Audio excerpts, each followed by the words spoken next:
I'm going to give it to them.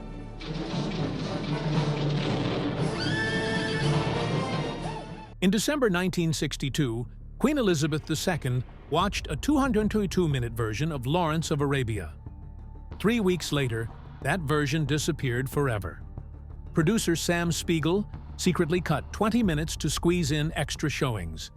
Each minute he removed made him $50,000 richer. For 27 years, audiences watched a butchered film without knowing it. The missing scenes didn't just change the story. They hid the real Lawrence, a man so brutal that test audiences walked out in horror. Today, we reveal what Hollywood buried for profit. In early 1960, the Lawrence of Arabia project almost collapsed before a single frame was shot.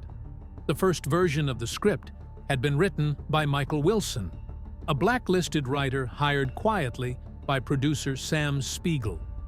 But when director David Lean read Wilson's draft in Jordan, he walked out in protest. He said the script was impossible to shoot. His exit left a fully paid crew stranded in the desert, and Columbia Pictures threatened to pull its support unless a new version was written fast. In desperation, Spiegel turned to Robert Bolt, a respected playwright who had never written for film. Bolt agreed, but warned that he would need to rebuild the story from the ground up. Lean came back to London, and the two worked around the clock. By day, Bolt wrote. By night, he and Lean discussed every page over drinks and long conversations. The rewritten pages were then flown across the desert to the crew before each sunrise, a process they nicknamed Camel Mail. Within weeks, nearly all of Wilson's work was gone. By November 1962, Wilson admitted that less than 10% of his original dialogue had survived. What was once called the script that wouldn't cross the sand became the foundation of one of the greatest films ever made. But rewriting the script was just one crisis. The financial risk was another. The entire production cost about $15 million, the most expensive British film at that time. Columbia agreed to distribute it, but left the day-to-day spending to Spiegel, meaning he personally covered every overrun. In the middle of the Jordanian desert, Spiegel sat in a makeshift office under generator lights, signing dozens of payment slips each night. He hired over 1,000 Bedouin extras, 300 camels, and 150 horse handlers under his own name. Crew members started calling the project Spiegel's Folly, but the gamble paid off. The movie earned more than $46 million in worldwide rentals, clearing Spiegel's debt in just 15 months. Before any of this, David Lean had hit a wall. After the success of The Bridge on the River Kwai in 1957, he spent 2 years trying to get a film about Gandhi off the ground, but nothing came of it. Lean later said the failure left him ready to quit filmmaking. Then Sam Spiegel called. He pitched Lean the idea of a film set in the desert, not just about Lawrence, but about the desert itself as a mirror of the man's mind. That concept reignited Lean's interest. He became obsessed with turning heat haze into a dramatic element. For one shot, the entrance of Sheriff Ali, he used a 482mm lens to compress the shimmering desert into a single distant figure, and it took 4 days to capture. Several camera motors were destroyed in the process, but when Lean saw the final image, he knew he had something special. That moment killed all talk of retirement. Behind the scenes, Columbia executives had their own doubts. While Lean and Bolt were rewriting, the studio worried that the film's slow pace and serious tone would fail in the American market.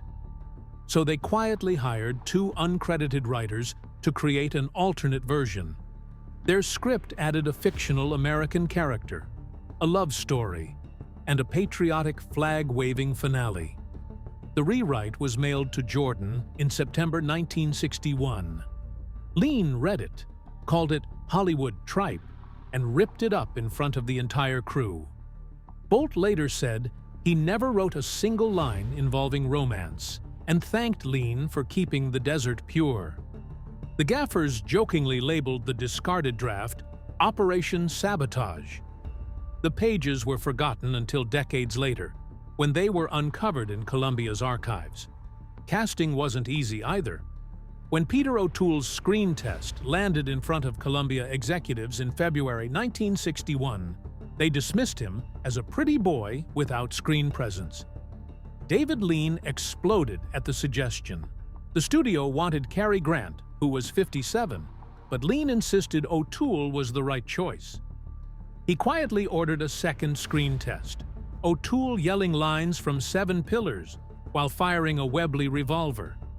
That version reached Hollywood overnight, and the reply came quickly. The studio chief said, "The kid terrifies me. He stays." O'Toole was hired for £15,000, 1/20th of what Grant had demanded. Before O'Toole, there had been talks with Marlon Brando. In late 1960, Brando's agent asked for $1 million and 10% of the gross. At the time, it was an unheard-of sum. Brando had just become the first actor to earn $1 million for Mutiny on the Bounty, and was now trying to double down. Spiegel refused.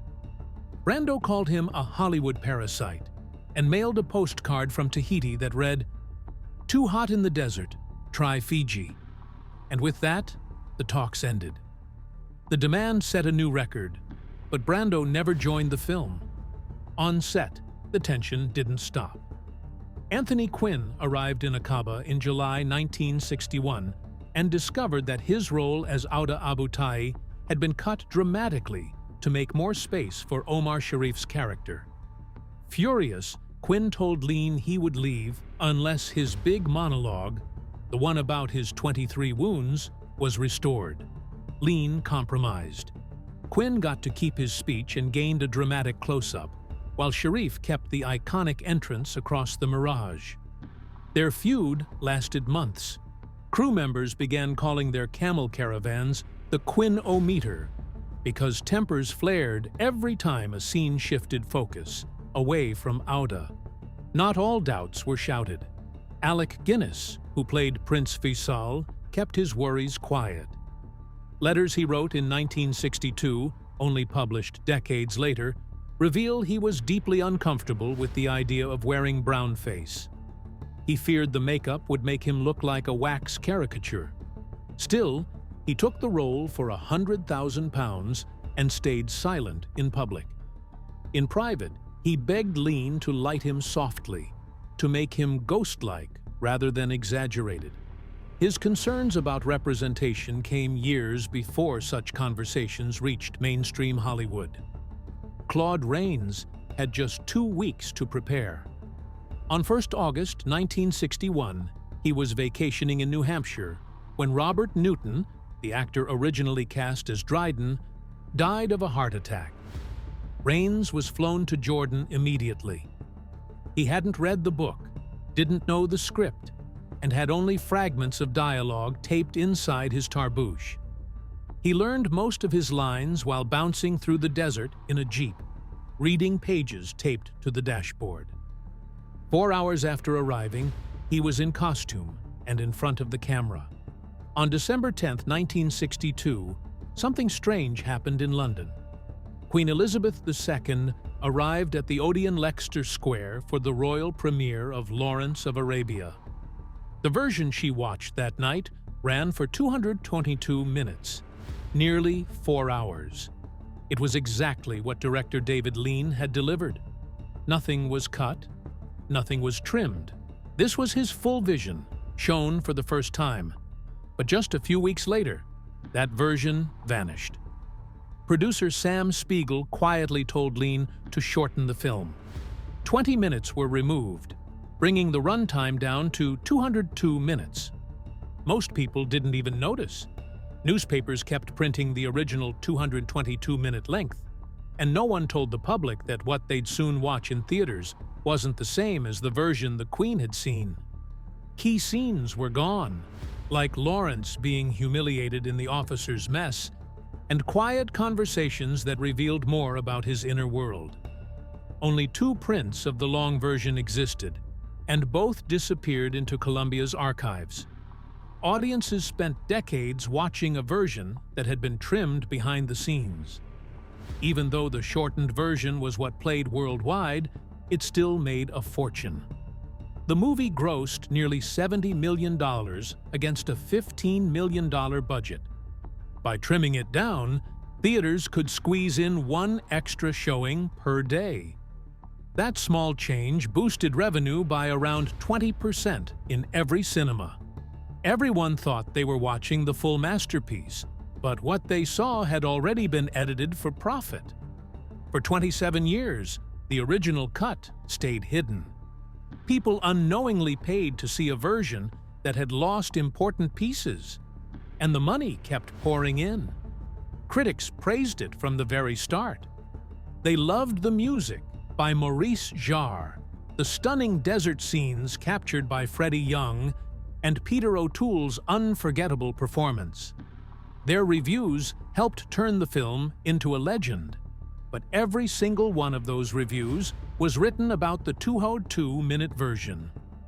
None of the critics knew that the film had already lost 9 pages of dialogue. They were writing about a version David Lean later called crippled. The truth didn't come out until 1989, when the full version was finally restored. That's when scholars realized that what people had been calling a masterpiece for decades was never the complete story. The Oscars didn't catch it either. On April 10, 1963, at the 35th Academy Awards, Lawrence of Arabia won 7 Oscars, including Best Picture and Best Director. But Academy members only saw the shortened version. Columbia's press kit listed 202 minutes as the official runtime, so no one questioned it. When the full cut returned in 1989, historians finally understood the odd truth. The Academy had given its highest honor to a film that wasn't shown in its complete form. Lean never made a public scene about it, but when the longer version was finally restored, he approved it as the real one. One of the most haunting changes was right at the beginning.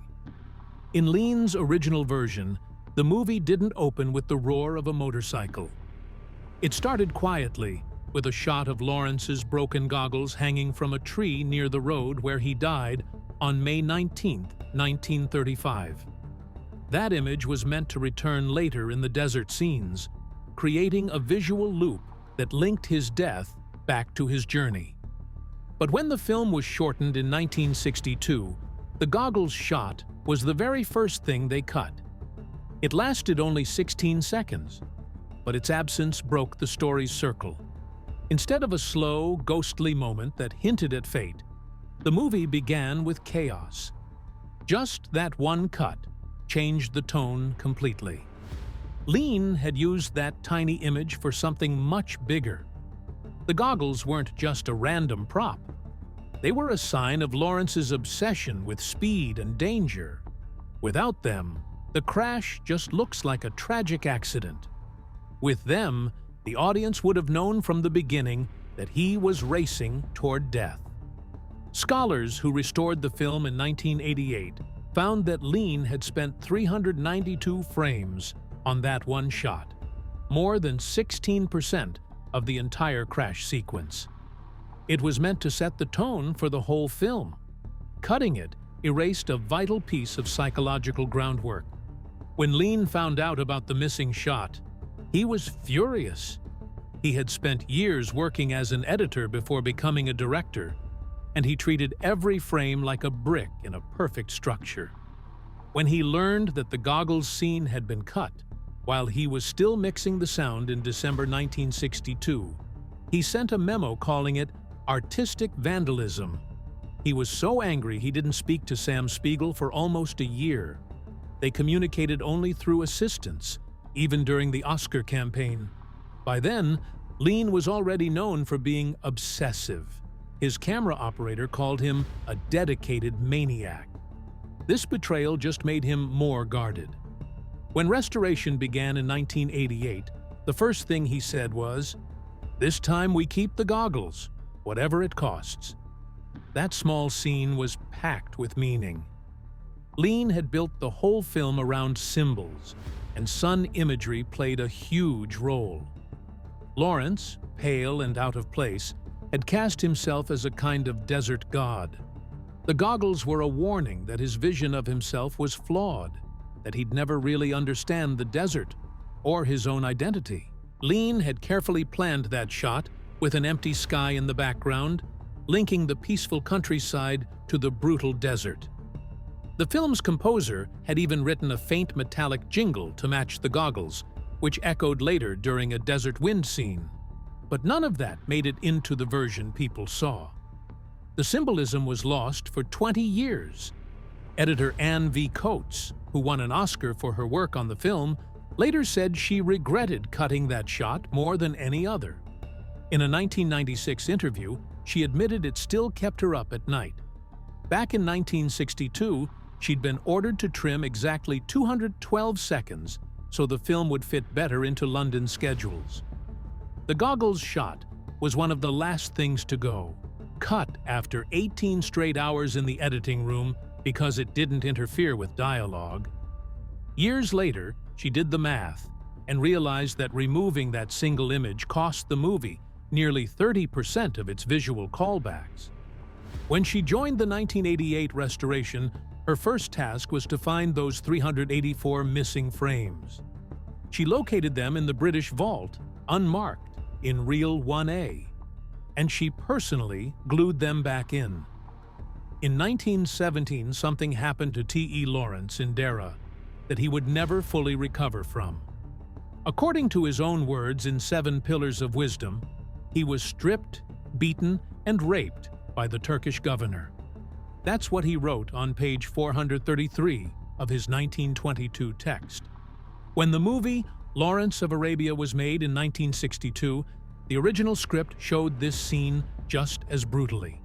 But in the final cut, most of it was removed. All that remained was some groping, some violence, and a long, lingering stare. Even with the edits, viewers could feel what had happened. But by not showing the full horror, the movie lost something vital. Lawrence's later brutality, especially during the Tafas massacre, ended up looking like a sudden personality shift. The truth is, it wasn't sudden at all. It was the aftermath of trauma. In the original version, Jose Ferrer's performance as the Bey was terrifying. During the Dara scene, he compared Lawrence to a woman, called his men cattle, and delivered a line with a smirk, "A man cannot always be uniform," while pulling at his torn clothes. But when the film was cut down from 222 minutes to 187 for a 1971 re-release, all those lines were removed. The result was silence, where menace used to be. That silence made the moment confusing instead of horrifying. Even the restored 1989 version couldn't bring those lines back because the sound reels had been destroyed. Behind the scenes, there was panic. Columbia Pictures wanted a shorter, faster version of the movie for its 1971 run. But the real pressure came from censorship boards. Both the British and American regulators were disturbed by the implications of the Dara scene. They didn't want anything that hinted too clearly at sexual assault, especially homosexual assault between a white man and a Middle Eastern captor. Producer Sam Spiegel went further than required. He didn't just trim, he gutted the scene. 40 extra seconds were cut to make sure the film kept its market-friendly rating. But even after all that, critics still said the film felt watered down, and director David Lean refused to support that version. The edits didn't just hurt the story, they damaged Peter O'Toole's performance. In the full cut, right after the assault, O'Toole gave one of his most haunting moments, his eyes lowering, his breath hitching, a tiny wince as he buttoned his uniform. Every movement spoke of pain and humiliation. But in the shorter version, those seconds were gone. Lawrence went from being beaten to riding back into the desert, and the audience was left wondering why he suddenly seemed different. That confusion carried into the rest of the film. The later violence, especially Tafas, made no sense without seeing the damage done to him. Even O'Toole admitted in interviews that some of his best work was cut. It took until 1989 for those lost moments to return. That same 1989 restoration also revealed something else. The original Tafas massacre was even darker than people realized. The new footage showed long shots of bodies and a moment where Lawrence calmly shoots a surrendering soldier. But what's still missing are the scenes Lean filmed in Morocco, where Lawrence orders his men to kill wounded Turkish soldiers with knives to save bullets. These weren't emotional acts of revenge. They were cold, calculated executions, and they were filmed. Lawrence walked among the wounded and gave the orders himself. But the footage was so disturbing that Lean never used it, fearing audiences couldn't handle the truth. Lawrence's psychological unraveling went deeper than what made it to screen. One of the most chilling lines ever written for the character was cut entirely. After he executes Qasim, he was supposed to say, "I enjoyed it." But that wasn't the end. In another scene, Lawrence describes in detail the thrill he got from killing, the sound of the gun, the way a man's face changed as he died. O'Toole delivered these lines with icy calm, so calm that test audiences in 1962 started walking out of the theater. Spiegel deleted 8 full minutes of dialogue showing Lawrence's descent into bloodlust. What remained was just a shadow of the terrifying man he became. Without those scenes, Lawrence still looked broken, but not monstrous. The missing dialogue would have changed that completely. The movie also stripped away how deeply Lawrence's Arab allies were shaken by his transformation. Deleted scenes showed Auda confronting him after the executions, saying his violence was worse than anything he had once criticized the Arabs for. Ali, too, had a scene where he told Lawrence, "You've become what you accused me of being." Those scenes weren't small. They showed fear, real fear, growing in the people who once admired him, and they explained why. Later in the film, the Arab coalition starts to fall apart. Without those scenes, it looks like just another case of cultural miscommunication. But that wasn't the reason. The reason was Lawrence. And then there's the moral truth the film never fully showed. The real Lawrence violated the laws of war. Original footage captured him ordering the destruction of medical supplies and stopping Arab fighters from giving water to wounded Turks. These are war crimes. In Lean's notes to Spiegel, he openly questioned whether audiences could cheer for a man who, by modern standards, would be guilty under international law. He was right to worry. If those scenes had been included, Lawrence would no longer be a complicated hero. He'd be something much darker. Sam Spiegel didn't just trim a film. He took a knife to a masterpiece with the cold focus of a businessman chasing numbers. His logic was brutally simple. Every minute he cut from Lawrence of Arabia meant theaters could squeeze in one more showing a day.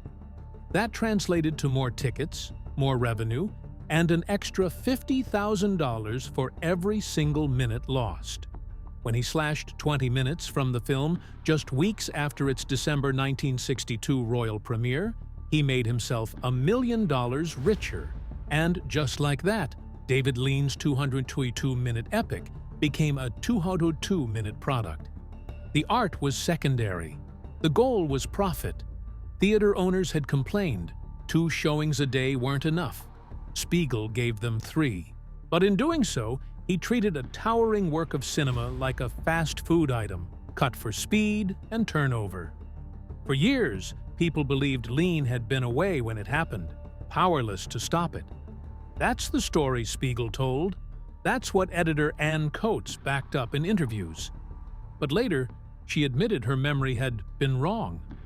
Lean had been right there in the editing room, watching, silent, powerless.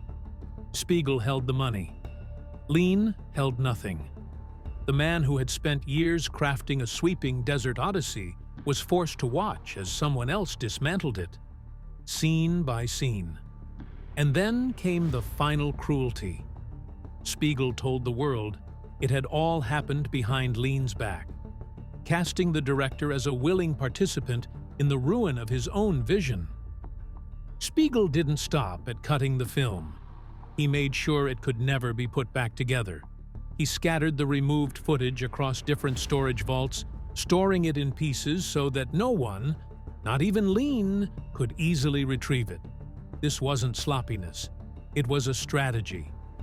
When restoration expert Robert A. Harris began hunting for the footage in 1986, he found himself tracing a cinematic breadcrumb trail through mislabeled reels and forgotten vaults. What should have been a single archive became a fragmented mess, hidden on purpose. The famous goggle shot and many other key moments were presumed lost simply because they were hidden too well. For 25 years, from 1963 to 1987, the world watched a version of Lawrence of Arabia that was no longer complete. The $600,000 restoration was only needed because Spiegel made sure the footage stayed buried. But it gets darker. There were whispers that Spiegel had committed insurance fraud. The lost footage? It wasn't really lost. It had been stored the whole time, just hidden. Yet reports claimed it was gone, possibly triggering insurance payouts for missing materials. If Spiegel claimed those losses while still possessing the footage, that's fraud, serious fraud. And no one investigated. By the time the reels re-emerged, the statute of limitations had passed. The crime, if it happened, was safe from justice. That's the dirty secret hiding behind one of Hollywood's greatest epics. Columbia Pictures didn't just let this happen. They helped it. Studio executives feared that Lean's artistic pretensions might hurt the bottom line. They sided with Spiegel, not the director. Internally, they knew what was being done to the film, but publicly, they stood behind the lies. When Lean took home the Academy Award, he said nothing. Columbia had made it clear, speak out, and your career ends. None of the cast spoke either. The silence wasn't agreement. It was fear. Columbia chose immediate profits over protecting a legacy. They knew they were destroying something irreplaceable, and they didn't care. Then came Robert A. Harris. In December 1986, he began what would become the most difficult film restoration ever attempted. For 2 months, he worked without pay, scouring Columbia's vaults, combing through 6,000 pounds of disorganized film, bits and fragments, mismatched labels, rotting reels. Then, in January 1987, something extraordinary happened. Hidden inside a trim can, Harris found the missing scenes. It was as if they'd never existed. He made a phone call in the middle of the night, almost crying with relief. He had found what no one thought could be found. But the work had only just begun. Much of the footage had no sound. Some was decayed. The fragments had to be stitched back together, frame by frame, piece by piece. Some of those pieces had been labeled as outtakes. Others weren't labeled at all. Harris had to reconstruct entire sequences, and even then, some scenes had to be dubbed again. At the start of Act 2, for instance, a 30-second segment required Peter O'Toole and Alec Guinness to return and re-record lines they hadn't spoken in over 2 decades. It was a race against time and against deterioration. David Lean, now 80, returned to finish what had been stolen from him. For 2 weeks in 1988, he worked alongside Harris to recut the entire film. This was more than editing. It was reclaiming something sacred. Lean finally had the chance to present his masterpiece the way he'd intended back in 1962. He approved every frame, adjusted every sound, and even helped restore the color and timing. The result was a 216-minute cut, Still not the original 222, but closer than the world had seen in over 2 decades. The technology used for the restoration didn't exist when the film was first made. Matching 26-year-old footage with new prints required digital techniques that were still cutting edge in the late 1980s.